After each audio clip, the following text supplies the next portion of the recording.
ទៅរៀបថាពួកយើងក្រក្រៃគាត់ឲ្យមួយនឹងទុកចាំមើលទៅស្រកឲ្យលុយអញចាយត្រូវហើយថានឹងអត់ខទេអញក្រមែនចង់ឌីលក៏ឌីលទៅហើយចាំមើលតែ5ឆ្នាំក្រោយអញឌីលអញម្ដងទៀតយេហេ DARO ជុកពីពិភព Hip Hop ជុកមេភៀមស្រែកច្រៀងចម្រៀងមួយបទមកហាអសអូចាក់ជីវិតសែងកំសត់និយាយពីរឿងស្រឡាញ់ស្រីភ័ក្រតែមិនចេះក្បត់តែឈឺជប់ចាប់ស្រីក្បត់វិញទំនោរកំណេញតែរឿងស្នេហាឈឺជប់បេះដូងអាអូហូអញធ្វើសំណងមិនតែលុយមកខ្លួនឯងមិនមែនតែស៊ីប្រាក់ខែមិនឲ្យដាក់ធ្វើលុយ flex តូចហាង No flex លុយ 5000 រៀលអញចែកសល់10បបលេងហ្គេម all day យកឡើង VIP ចាក់ធំបាក់អោស្រីស្រីមីដល់អញចាំមិនបាបឆ្នាំទៀតទុំមកចៃកុំលុយអញខ្ចីមិនបោះឲ្យសោះរកពេលនោះអញ busy រកដុល្លារមកឡើងអសកាប់ភើអំធ្រោះ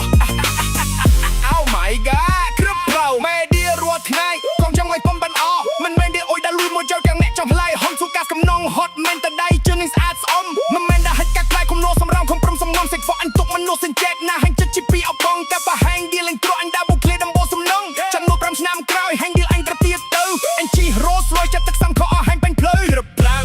ខ្ជិះចេញក្រម៉ែអបប្រកែទេវើយតែចិត្តអញធំមិនបាច់ចង់អ៊ីដូចគូហាញ់ឡើយ Hip Hop សំណងបុកឃ្លីដល់ក្លឹបធំ VIP តែឲ្យខ្លាំងអូហូក្រឹបផ្លូវអាស្រ័យម៉ែឌីលគាត់ថាអាឡងងអាស្រ័យម៉ែឌីលគាត់ថាអាឡងើមិនក៏អញភ្លីភ្លើលងីលមើលបឡៃអូហូក្រឹបផ្លូវអូហូ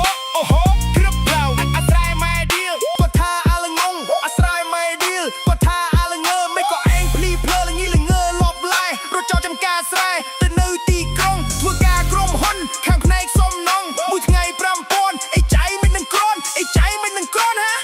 ហេអូហូអាណាក៏គេឌីលថាពួកយើងក្រក្រៃគាត់អាមួយនឹងទុកចាំមើលទៅស្រកឲ្យលុយអញចាយត្រូវហើយអាថានឹងអត់ខទេអញក្រមែន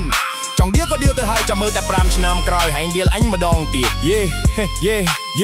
DERO ជួបគ្នាពីពិភព Hip Hop ជួបគ្នាភ្លាមស្រែកច្រៀងចម្រៀងមួយបទមកហាអក្សរអូចាក់ជីវិតសិនកំសត់និយាយពីរឿងស្រឡាញ់ស្រីភ័ក្រតែមិនចេះក្បត់តែអាឈឺចុកចាប់ស្រីក្បត់វិញទុកមណោតោម្នេញតែរឿងស្នេហាឈឺចង់បេះដូងអាឌីលថាអញក្រចុះឲ្យមានលុយទិញកំប៉ុងជាឃើញអញដើរកាត់វិជានិយាយឬម៉ែហាអញធ្វើសំណងមែនតែលុយយិនរកខ្លួនឯងមិនមែនដេកស៊ីប្រាក់ខែម៉ែហើយដើរធ្វើរឹកលុយ flex ដូចហាង No flex លុយ5000រៀលអញចាយសើថបបលេងហ្គេម all day យកឡើងជិះឡាន VIP ចាក់ធំម៉ាស់ផ្អើលអស់ស្រីញ៉ែមហើយចាំមើលអើឆ្នាំទៀតកុំមកសុងខ្ចីលុយអញទិញម៉ូតូឲ្យសោះ No way ព្រោះពេលនោះអញ busy រាប់ដុល្លារមកឡើងអស់សអូការភើហាមធ្លោះ Oh my god ម៉ែឌីរាល់ថ្ងៃគាត់ចង់ឲ្យកូនបានល្អមិនមែនឌីលឲ្យដើរលួចមន់ចោលលុយកង់អ្នកចិត្តខាងឡាយហុំធ្វើការសំណងហត់មែនតែដៃជើងឲ្យស្អាតស្អំមិនមែនដើរហិតកៅក្បែរគុំនរោសំរៀមខំប្រឹងសំងំស្រីក្បត់អញទុកមិនណៅសិនចែកណាហើយចិត្តជាពីរគង់តែបើហាញ់ឌីលអញក្រអញដើរមកឃ្លីដំបូលសំណងចាំមើល5ឆ្នាំក្រោយហាញ់ឌីលអញក្រទៀតទៅអញជី Rolls Royce ចេះទឹកសាមខោអោហាញ់ពេញភ្លៅចេញអូអាណាក៏គេឌីលថាពួកយើងក្រក្រៃក៏តែមួយនឹងទុកចាំមើលទៅស្រកឲ្យលុយអញចាយត្រូវហើយអាយថានឹងអត់ខុសទេអញក្រមែនចង់ឌីល